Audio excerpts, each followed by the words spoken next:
Hello, everyone. This is my individual inquiry project. My question was, what happened to the child that tried to escape but didn't succeed? Because there are so many cases of children escaping residential schools, but so far, none escape. All right, that's actually the name of my game, None Escape. Bit of a pun there. We're also trying to escape a nun, but yeah. I researched about 20 to 30 stories, and out of all of those, maybe only about one to two kids actually escaped. Yeah, it's pretty bad odds to escape a residential school. So this is based on a true story.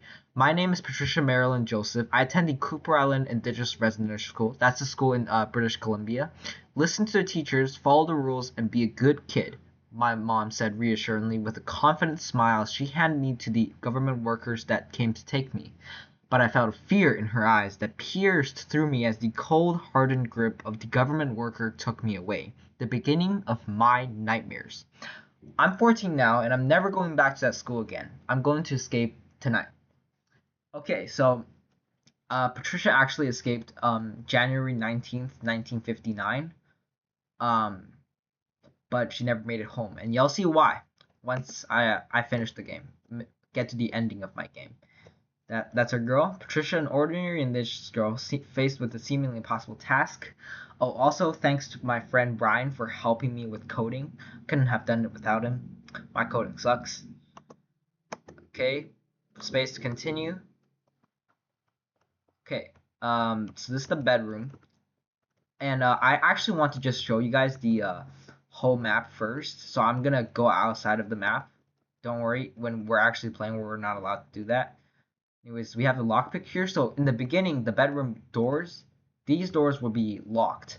But once you get the lockpick, you can unlock these doors. That's the nun. Her name is Sister Mary. She's a no, she's a blind old nun that suffers from insomnia. So she roams the hallways every night because she can't sleep. So we're gonna go outside to just show you guys the map. So on the left side of this school, here, this would be the girls' dormitory, right? As you see clearly here. The bathrooms, there would actually only be one bathroom. I did two bathrooms here, but there would only be one where connected through both of these rooms. And once you escape, the nun would be walking back and forth until you go into her room and you steal the keys. Okay, until you go into her room and steal the key. Then she starts chasing you. So we don't want that, as I'm explaining, because that'd be a lot of extra stuff. Okay.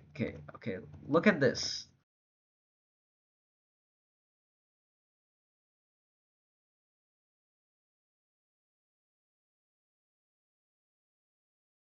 Pretty nice Easter egg, right? Press E, you get a nice picture of the Cooper Island. This is a real picture I found online.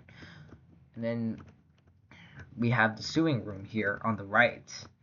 And this. Keep in mind, this is the second floor. Also, yeah, this blueprint I got. This is the St. George Residential School, 1950.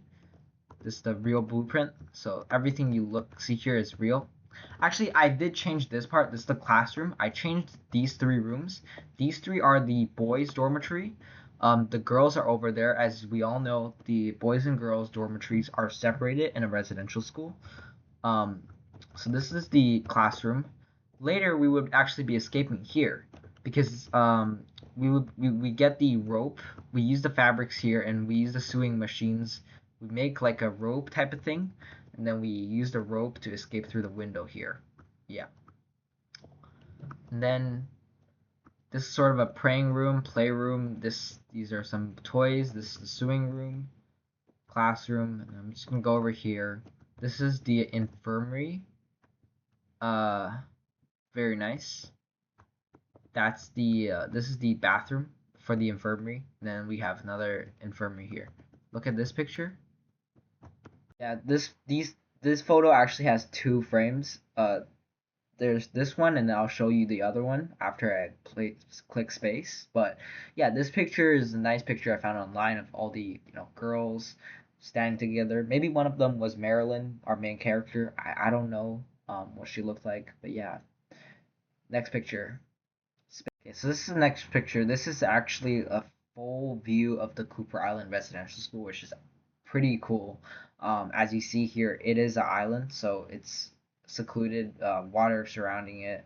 Um, yeah, and a fun fact: recently, 160 unmarked graves was found on Cooper Island, which is crazy. Anyways, back to the game. Nice, right? Pretty nice. Anyways, okay, I'm gonna get caught by the nun now, just to show you what happens. So the game completely stops and we have to restart. Okay, now let's actually beat the game. Okay, so when me and Brian made this game, we didn't think Sister Mary was that fast, but yeah, I played it multiple times and it was literally impossible for me to win the game because she's just too fast. So yeah, I nerfed Sister Mary, made her slow. Hopefully this time I can beat it.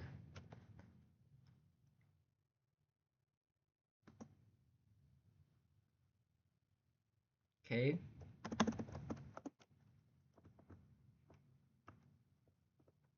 Acquired lockpick.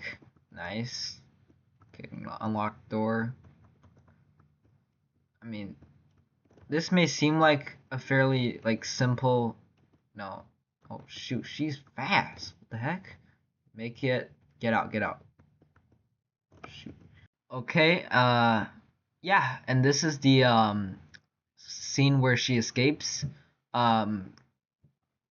According to TRC report, she eventually escaped on a boat and left the island. And yeah, I drew this. Very nice. I animated this too. I drew and animated everything there. Everything in this video. Anyways, next. Spacebar. And finally, we added one last scene because I'm sure many players would be interested in whether she actually made it home or not. And yeah, this scene basically tells us whether she made it home or not. This is the news. The header says local woman claims to have super strength. Now, on the side, you can see a very small panel. It says indigenous girl found dead. Okay, now there's another page, so we have to scroll. But I basically made this a smaller part to show that at the time people didn't really care that these kids were going to these schools getting abused or dying. People like these type of things, they were kind of just overshadowed by these very common like random news. Oh. And here's the last page of the report, or the newspaper, sorry, last scene. Indigenous girl found dead 10 kilometers away from Cooper Island Residential School. So her body did wash up the shores um, the next afternoon. The school did not report her missing to the police that when they found out that she was missing in the morning. Instead, they chose to search the island and only reported it in the afternoon after they didn't find her. So yeah, um, pretty depressing case. She eventually This was her death date, 1951, January 17th, according to the TRC report. And yeah, also, so just to kind of show my work towards the end, here's the pixel art. I did everything on the app Pixel Art. Pretty cool app. Check it out. Not sponsored. Anyway, sorry. Okay, you got caught. This is the death scene. We didn't end up using it. Ran out of time. This is the lockpick. I'm kind of short on time right now, so I'm gonna talk really fast. It's the ending scene, boat dock where she escaped. This is the original map. Um, this is the first bedroom I did, and then this is the walking animation for the girl, Patricia. And then here's the actual map of the school I found online of the St. George Residential School. Different one, but couldn't find Cooper Island Residential School, fortunately. And yeah, that's about it. This is the TRC. This is the actual case. I can't really move my camera over, but as you see here, Patricia, Marilyn, Joseph. Anyways, thanks for watching. Bye.